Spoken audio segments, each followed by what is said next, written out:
name is Ray, and my partner name is Jay, and we are land investors. In less than 3 years, the land business has changed our lives in ways we can only imagine. We want to show you how to do the same exact thing we did to change our family's future forever, just as you can for yours.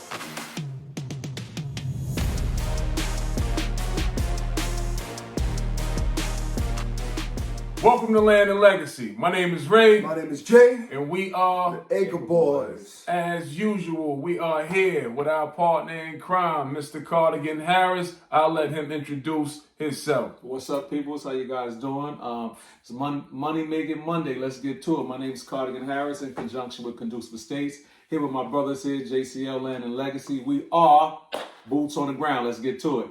So today we want to talk about, we took a trip to North Carolina. We're working on our new show called Acres and Move Makers. That's right. And that was our second episode that we shot. The first one was our property in Mississippi, the 260 acre property.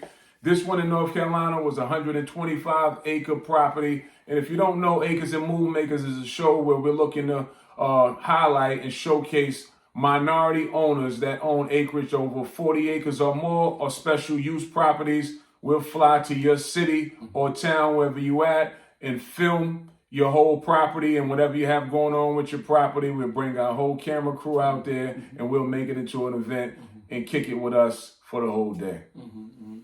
Yeah, so I think if we can go over a little bit of the day, real quick. We pulled up over into North Carolina. We got met by the owners of that particular winery. So what happened was we having a dialogue, and it's just interesting to see what people do with their actual land. These people right here, they're making something that's going to rival like Coachella or Dreamville or whatever the case may be. So it's interesting to see what they've done with it. They had all different type of VIP seating. They was explaining everything that was going to go into what was going into that actual project. So they had a long road that was going up, and it said this was going to be where people are going to park at, and taking this road straight up, this is how they're going to enter the venue. They even have it all mapped out as far as where the tour buses are going to be for entertainment, what's going to be roped off for VIP. And one thing I'll say is, imagination is key, because before they had any of this stuff or any of the infrastructure put in,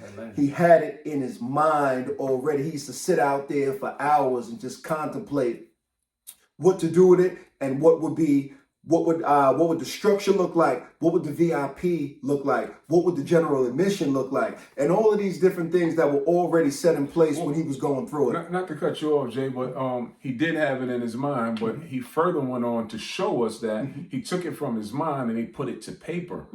He had wrote down and drew what he thought it should look like. He put it on paper, and that gave him more of a general idea what it could potentially look like when it was all done. Yeah, for sure. And to add to that too, everything that they see that's out here on the physical plane, this is the copy. The original has always been here. So it's always a copy. It's always a copy anyway. So you're taking it from one state and just taking it to another. I guess they call that the manifestation of, what you were actually seeing inside of your head. But just to see, like visionary people, and they talk about hosting 50,000 people out there. They partnered with anybody who's familiar with Florida that parties or does not party. You're probably familiar with Live. They partnered with the owners of Live to go ahead and start to throw events out there. And it was interesting to see when you see how they're going to utilize the space. The space is, it's incredible. You're talking about just even based off of the things that they were saying in the conversation, you can see it happening, even though it wasn't anybody there on the site but us. You can see it happen. And a long, rich history in our land. Their whole family is into land development. So they had a long, rich history in land development too. I got a quick question I want to ask. So with that experience and that dialogue with that owner, obviously he purchased the land first. And I want to capitalize or just comment specifically on that they're a Black-owned winery. Am I right? Is that where they originally started at? Oh, yeah. They do have a winery on the property. One thing that ties into the event space in their winery is that they make their own alcohol. They have a tequila brand, they have a vodka brand, and I'm not sure, I forget what the other brand is, but when they have their events, they're going to be selling their own alcohol. That's their brand. So that ties into their whole event space. And not to mention, besides that, they also are growing hemp there as well. So the drinks are infused with hemp. So inside of that, you'll be able to have all different kind of different drinks. And they said in their area that they're known for, because they got a lot of lounges, bars, and stuff like that. And they're known for their hemp infused drinks. I never had one before, but I definitely tried. It sound wicked. Yeah. Wow, that's so we call that plays within the play. So not only it's called like branding yourself in a sense. They have the location, obviously. They have the winery. They have the infused drinks. They make their own alcohol. Right. So this is one way to capitalize and monetize off something that you own and you grow it exponentially. So what else do they have to offer? What else do they do? Outside of that, they have like I said, they have lounges, they have bars, and actually they franchise out some of their stuff. So they have people doing things in Arizona and all over the place. So it was interesting to hear. And one thing you can tell about them is visionary. I tell you one thing that I noticed about him and successful people. Anything idea we came up with, you said, yeah, I can do it. Yeah, we can do that. Anything. It don't mean, most people, have a little contemplation and sit back a little bit and say, the reservations about doing anything that we said, but that's the difference in between a visionary and an average thinker. You know what I mean? When you're a visionary, everything is possible. Average thinker, you see roadblocks. Visionary see it completed already. Big difference in between the two. So what I found interesting is, they took 125 acres and they saw a vision, because we get hit often, really often. In fact, just last night, somebody sent us something saying I got about 125 acres also in South Carolina. I don't know what to do with it. And this is what the land space offers you. This is the power of land ownership, right? He took 125 acres and not for nothing, I don't want to jerk anybody chain and let them know, insinuate that this is something that you can just easily go and make happen. The infrastructure that he put in place for this festival is, he's well over $1 million out of pocket. Keep in mind though, when you think of that mill, 1 or 2 events, he's recouped his money that fast off what he has in place. But when you look at what he did, he had to take, when he got it, it was just wooded. It was trees, it was covered in timber. They had to clear paths, and he had to see the vision from where the people would park, where they would walk up at, where the actual stage would be set at, where the lounges would be set at. So if you have just this land, this vacant land, you have to see the vision of what you want it to be, as same as this guy did. Now, plays within the play, right? Now, when you put on a festival, he's gonna eat in several ways. He has like 20 acres just set aside for parking. Admission cost per car. Admission cost per car is going to be at least $10 to $20, whatever he decides to settle on, what he's going to charge. That's that. Then there's ticket entry to get into the place, ticket sales. I'm quite sure there's concession too. So we'll get to that. So concession, right? I mean, tickets to get in. At a festival, even especially a 3-day festival, you're talking on a low $50 per ticket, which could range all the way up to $200 per ticket. The venue holds 50,000 people. Now it just turns into how many people can you pack in there. Wow, you see these numbers? Wow. Now you're talking about he's going to have outside vendors to have concession stand comes in.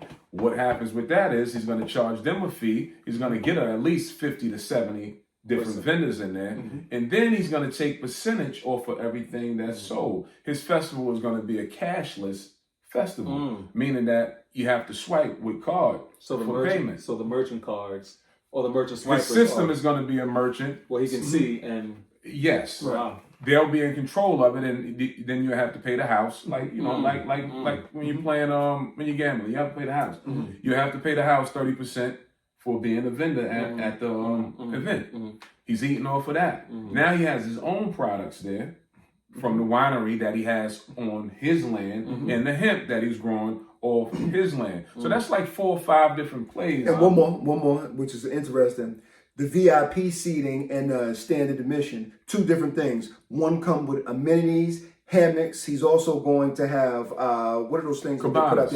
Cabanas. They're going to have up top seating where you can lounge. There's going to be bars inside the VIP seating. So basically what you call inside of this festival is multiple streams of income inside. I see about 5 or 6 or 7 different lines of income based off of one core product. And that's the point. Right. Wow.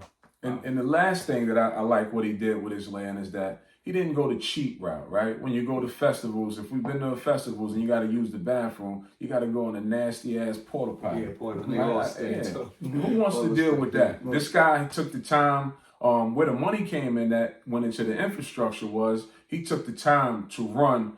He put septic tanks at each of his VIP stands. So he got 6 septic tanks that was installed, and he had to run water from the county water line. He had to run water all the way to the property, over 700-800 feet.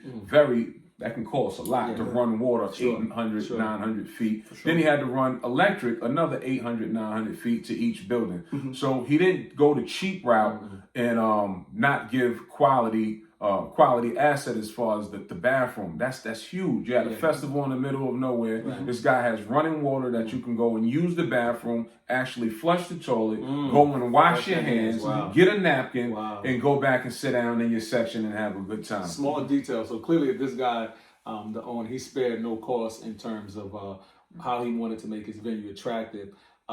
In that case, the theory, it works. It says to make money, sometimes you have to spend money. And clearly in his line of business, he went a little beyond average to get back beyond average in the sense of you break down everything that he gets placed within his place and multiple streams of income and ways to reinvent himself. This is an amazing concept. And it's just brands on top of brands on top of brands. So ownership is key. Yeah, for sure. It's key. So those are some of the things. If you're in ownership of this land, like I said, a lot of people hit us that own land or it's been inherited to them or left behind from family. Just be a visionary of what you can do with the land. You may not want to get into festivals, but there's things that you could do with the land. Plenty. I'm talking about Let's tap in. Talking about make a zip lining park. You can break it down and sell plots for people to farm. I mean, there's so many different things that you can do to make that land profitable for yourself. So it's just a matter of thinking about it and go ahead and taking it from a vision and bringing it to fruition, actually, because, nothing's stopping you from doing anything. I'm talking about from a small Google search, you can find out a lot of things to do with land. It could be a four-wheeling park. You can have horses on there. You can do anything. Horseback riding. And what I told them too also, I said, so when the weather is really, really cold, what do you do to monetize the land and that? They were talking about making light shows, like how they do out here. And they drive through. You drive through and you do all of that. You talk about, he can do anything. He put soccer out there. He can do anything out there. It's really limitless. The only thing that's going to limit you is your way of thinking. You know what I mean? So that theory about, and the term we use called having land ownership has intrinsic value. And with that being said, right, so clearly, the first key to it all boils back down to land. And we're not talking about sight here. We're talking about vision. Like you spoke about a visionary or a person with a great imagination.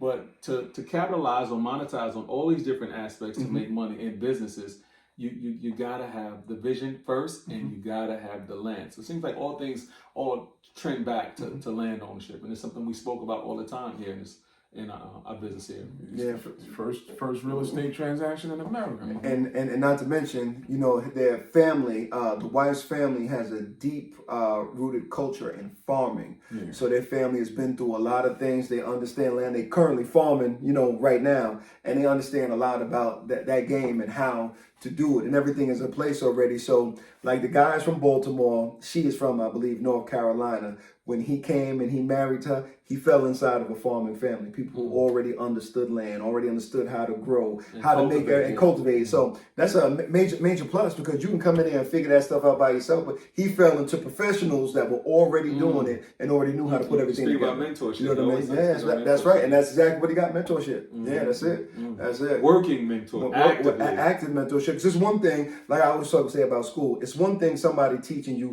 from a textbook that's never actually done the thing. It's a whole nother thing to have somebody inside of the field already that's currently doing what you're trying to do. Those are two different things, two opposite spectrums right there. So that's one of the things that's key. And knowing and understanding the difference between the two. I don't want to get taught by theory. I want to get taught by somebody who's doing it. Actual fact. Yeah. Actual fact. Yeah, and he put some work in, though. I'm not going to sit here and act like this was a project for him. This didn't happen overnight. They put a lot of work in. He had a lot of good help that came in and saw his vision that helped him get to this point. But nevertheless, anything worth having, you always have to put some work in. And that's exactly what he did, and he's put himself in a position to enjoy the fruits of his labor at this point. You know, I remember how Money Making Mitch for Homeboys in there, he was like this. Most of that work was delegated. It didn't come from him. Yeah. Point. Most of that work was delegated. Yeah, but delegation, I mean, brain power. Yeah, sure. I'm gonna do that delegation part though. I'm done with using my back. Yeah, for if I got the anything. money. I'm done with my time. You might have We ain't trying to get our hands dirty. You know what I mean? Look, if I had to, I will. If I had to, yeah. I will. But if I got It's a whole skill set being able to delegate, though. That is 1,000%. That's finding the right something. people to do business, trustworthy people to do business with, to carry out an objective. That's very important. It's vital in any business. You know, you can have the vision, you can have the information, you know, but when you delegate that, they then have to follow through with your vision. You have to convey that message so that they understand and can execute. So, you know, that I agree 1,000%. That is a skill set. Just vetting out who can do what. That's real, and I'm teaching everybody that come behind me learn that skill set fast. Yeah. So I spent a lot of years working with my back. It ain't pretty. And like you said too, her family came from farmers. Yeah, that's so get used to that. That's vetting it out right there. Yeah, That's the experience that we just spoke about. So it ain't something that they talk about. It's something that they doing, and they know all about it. Yeah, for Our sure. family was farmers too. It was. That's an amazing concept. Amazing concept. Major. So without further ado, people, as far as Acres and Move Make a Show, if you or anybody that you know own 40 acres or more or have a special use property, contact the Acre Boys. We would love to showcase your property. As I stated, we'll fly to a city near you. We'll bring our whole camera crew out. Come spend a whole day with us, or we'll come and spend a whole day with you on your property. Film it. Let's make it into a movie. We just want to showcase you and what you got going on. Right. Let's go, y'all. That's right. So to the next time. Peace and love. Peace. Don't forget, like, subscribe, Comment. comment. All that. Yeah, that's right.